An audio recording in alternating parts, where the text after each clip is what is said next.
বন্ধুরা, বলা হয় যে শ্রীমদ্ ভগবদ্গীতা শুধুমাত্র একটি ধর্মের জন্য নয়, এটি পৃথিবীর প্রতিটি মানুষের পড়া এবং বোঝা উচিত, যাতে সেই ব্যক্তি তার জীবনের সুখ, শান্তি ও সাফল্য লাভ করতে পারে।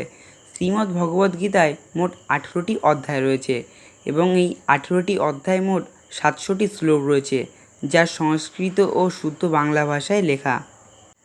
তাই সবার পক্ষে পড়া ও বোঝা একটু কঠিন হয়ে পড়ে। আর আজ তাই খুব বিশেষ এই ভিডিওটিতে আমি আপনাদের শ্রীমদ্ ভগবদ্গীতার প্রথম অধ্যায়ের 41 থেকে 45 পর্যন্ত সংস্কৃত শ্লোকসহ সাধারণ বাংলা ভাষায় আপনাদের বলতে চলেছি। এই কথাগুলি শোনার পরে আপনার জীবনের প্রতিটি দিন খুব ভালোভাবে কাটবে। এই কারণে আপনি প্রতিদিন সকালে এই ভিডিওটি একবার করে অবশ্যই শুনুন। শঙ্কর নরকায়িব কুল ঘ্নাং কুলস্য চ পতন্তি পিতর হেস্যাং লুপ্তপিণ্ড দক ক্রিয়াং। অনুবাদ: বর্ণসংকর হইলে কুলের নরকভোগ হয়, আর তাহাদের প্রীত পুরুষগণের জলপিণ্ড লোপ পাওয়ায় নরকে পতিত হয়। দোষই রেতৈ কুল ঘেনাং বর্ণসংকর কারকই উৎসাদন্তে জাতিধর্মা কুলধর্মাশ্চ শাশ্বতা। অনুবাদ: কুলঘণ্যকারীদের বর্ণসংকর দোষে সনাতন জাতিধর্ম ও কুলধর্ম সব নষ্ট হয়।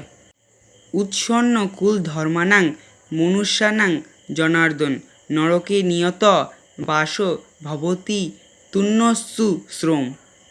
অনুবাদ: হে জনার্দন, আমরা গুরুমুখে শুনিয়াছি যে যাহাদের কুলধর্ম নষ্ট হয় তাহাদের নিশ্চয়ই নরকে বাস করিতে হয়।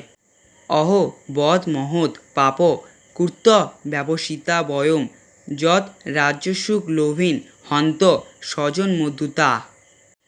অনুবাদ: হায়, আমরা কি গুরুতর মহাপাপ করিতে উদ্যত হইয়াছি, কারণ রাজ্যসুখ লোভে নিজের স্বজনবোধে রণদত্ত।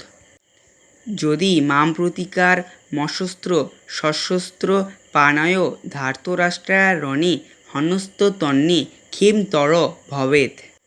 অনুবাদ: আমি নিজেকে বাঁচাইবার কোনো চেষ্টা করিব না, অথবা অস্ত্রও ধরিব না। আমাকে এই অবস্থায় দুর্যোধনাদি কৌরবগণ যদি বোধ করে, তাহাও আমার পক্ষে মঙ্গল। অর্জুন উবাচ: এব মুক্তা অর্জুন সংখ্যে রথপথস্থ উপাবিশৎ বিসর্জ্য সশরং চাপং সং বিঘ্ন মানস্য। অনুবাদ: সঞ্জয় বলিলেন, অর্জুন এই কথা বলিয়া শোকে ব্যাকুলিত হইয়া ধনুর্বাণ ত্যাগ করিয়া রথের উপর বসিয়া পড়িলেন। ইতি অর্জুন বিষাদ যোগ নাম প্রথম অধ্যায়।